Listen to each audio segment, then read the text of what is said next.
Welcome, Coach. Post-spring, early summer press conference. Yeah. We'll just open it up for questions right away. How has excitement about Terrell, Watson and Cody Clay impacted the program?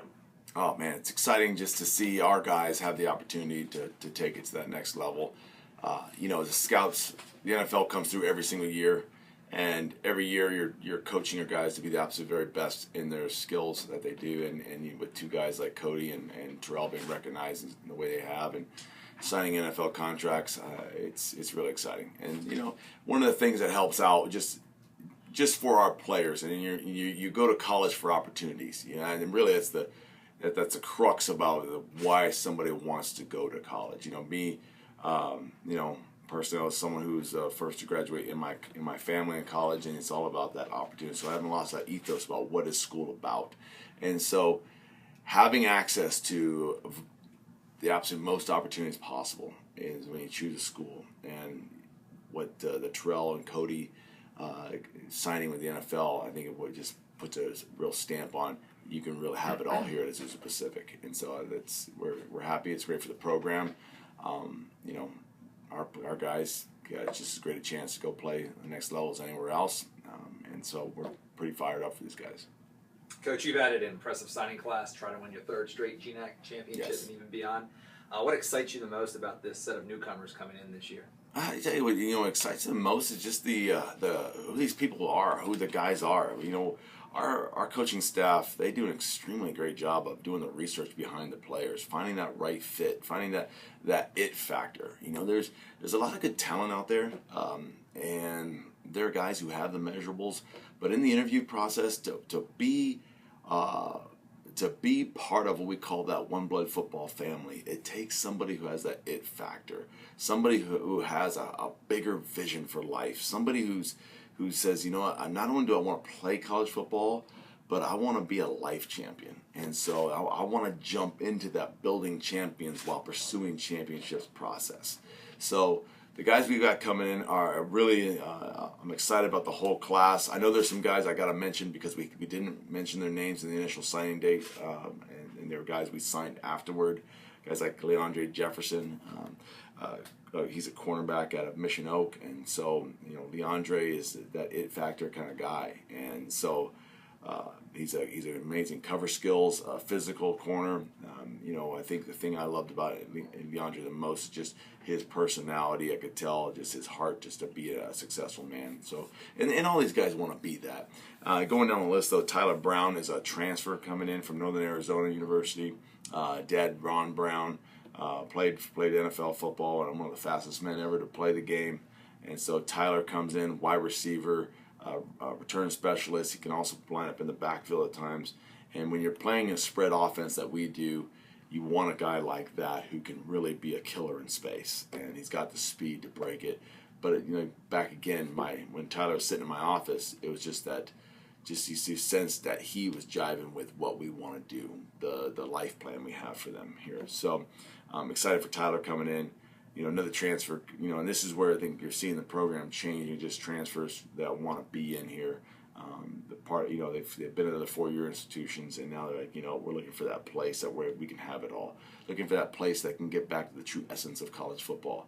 To be around that family network, to be around that coaching mentor relationship that I think as the business of football has become such a mainstream business out there, and you see the articles all the time. I think we've lost a lot of the heart and the true essence and the spirit of college football. And so when these guys come and visit us, they know they're finding that you guys are getting back to that purity of it all and the real family network. So, but Charles Burks, the guy that I mentioned, Charles Burks coming in from USC. Played linebacker there and also some rush end, and I think he's going to be an outstanding veteran to come in and join our class coming for this next fall. Looking at the other ones too is Fasa Lupoimanu, and he is a O-lineman coming from Long Beach Poly. It's great to get a guy out of that powerhouse school like Long Beach Poly. But Fasa's got a great chance to jump in there right away. He's a large man. He's 6'6", 360. And you can see on film, he's a real physical offensive lineman. I know Coach Slater really loved that when he saw him. I mean, it's a physical game, and you gotta, when you play it between the whistles, And between the lines there, you're gonna be the most physical team to win the game. And so I think Boston brings that physicality to us. Simon Tautala, he's a D lineman out of Paris High School. Aaron Berry's a classmate. Simon brings us some really great youth and size on the defensive line at the end position, and I'm really excited for him and just to who he's going to do as he becomes here, as he flourishes. And then last year, we needed to sign another quarterback, and so we kept looking through and combing through all of Southern California and the guys we had identified. And Tyrone Williams out of Merced is, we feel like we really got a great, solid quarterback coming in here to add to the depth of what we want to accomplish. He's a large 6'3", dual threat quarterback that can really chuck the ball downfield and make some great decisions with his feet as well. So now those guys are adding to class with all the other guys who have committed to walk on and be a part of this program. And I couldn't be more excited just to get back after it, because this class coming in is around some really good guys. As we talk about recruiting, another big part of that is the camps process. Right. What has your involvement been in camps? I see that you guys are hosting some camps this summer. Yeah. What has your spring and summer been like in terms of camps? Well, I just flew in, landed at 1:30 this morning from Hawaii. So working camps out in Hawaii, one of the largest camps out there. And, having been that's my alma mater out there. But one of the things is the young men that got a chance to work out there, they fit the mold of what we like because of the tremendous work ethic, the pride, the family atmosphere, the willingness to grow as people and get at the humility and just the fierceness of who they are as football players. That's why I love working the camp out there. But the camp schedule is really picked up. Our own camps, we're getting ready for those on June 20th and 26th, where we're going to have quite a few high schoolers on our campus, get a chance to help them develop their game. And one thing I like about our camp is that they're going to be coached by our coaching staff, and they're going to get a real chance to really improve their game as they're preparing for the next fall. And man, the summer, college football, high school football, it's all changed. It's different from when I was playing. Now these guys are, they're hungry. They're getting after it, and they're going to have a chance to take advantage of our coaching and get better by joining us on the 20th and 26th.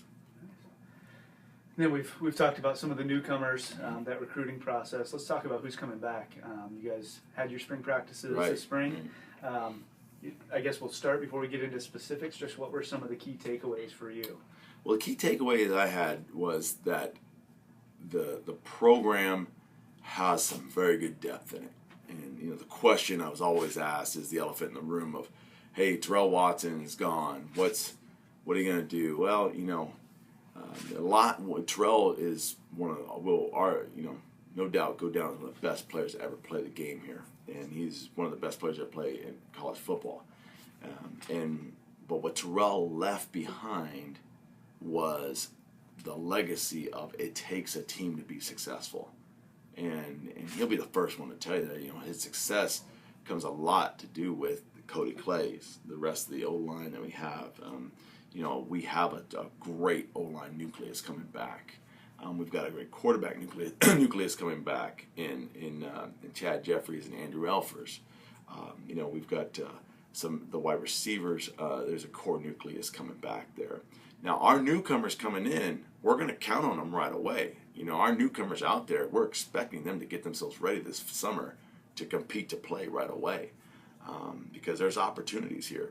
But the offense has a very good core nucleus, and that depth I talked about. As a head football coach, this is when you're getting to really see that there's the health of the program. Defensively, we're young on defense, yet you're still seeing there's great depth on defense. And so you're going to see that we graduated some really good leaders in Tyler Thornton and Stephen Fanua, guys like that. But there's also great depth coming in. So what I love about this group coming in, I'm excited to coach them, is they're young, they're hungry, they're excited to get on the field to continue the legacy, and they love this school, and they're ready to take on the next challenge.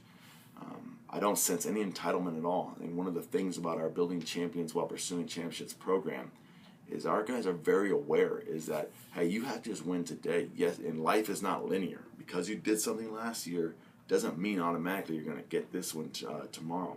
So they're working hard right now. A lot of guys staying on campus, and I'm seeing them just when you get a chance to hear about their workouts, you get to hear a chance to their strength coach can tell you, hey, what's happening. There's nothing. They're having a blast, and they're hungry for this next season. So while we need to get some rest during summertime, tell you what, with 63 days till they report and 86 days till kickoff, it's coming fast, and you're excited about it. Yeah.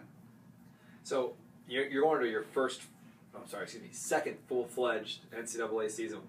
What are some of the things you learned about that first season as an NCAA member that might carry over now to you don't feel like you had the same learning curve, maybe with the opponents that you're playing or the rules that you have to follow, or just talk about the NCAA experience and how that's going to continue to build this program moving forward. Right. Well, it all starts off with our leadership with Gary Pine. I mean, the thing that has to be noted out there is the 2014-15 academic year and athletic year.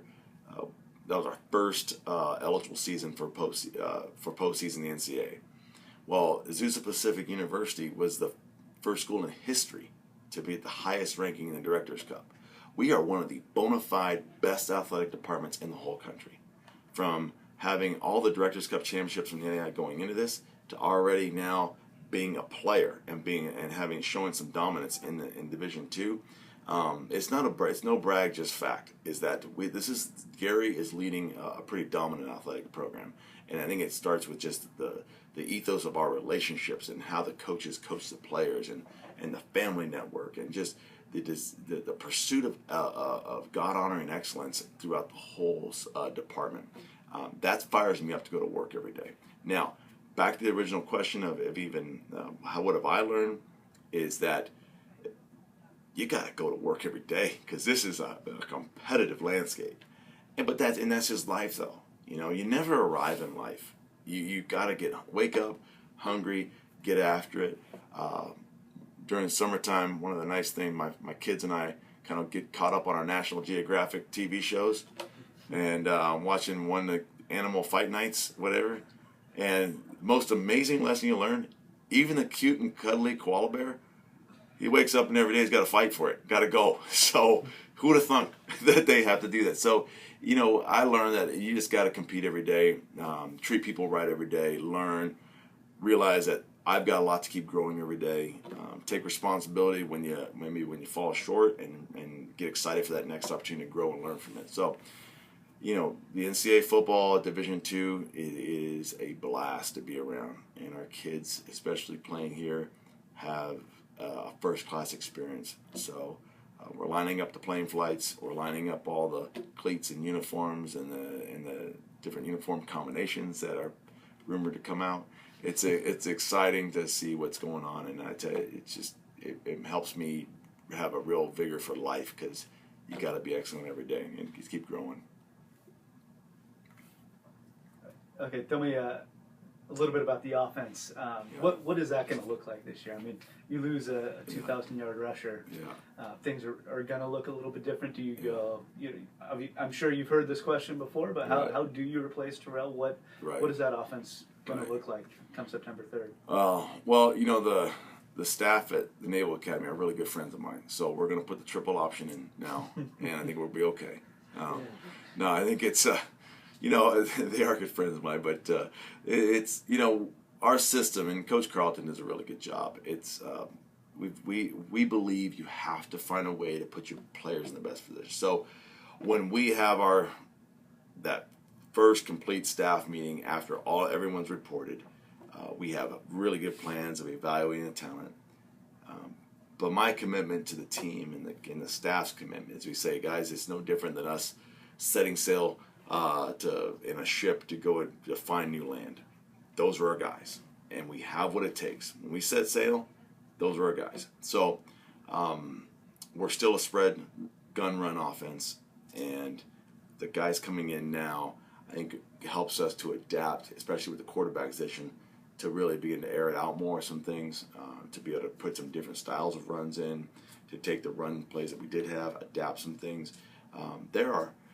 It's exciting because as coaches, man, you love to get the pen and the board and get the creativity juices going. So no, it's only made us really have even more enthusiasm for the game. That era of Terrell Watson is always going to be a special place in my heart, and it's some good times. But I'm really enthusiastic about the next evolution, and so it's exciting.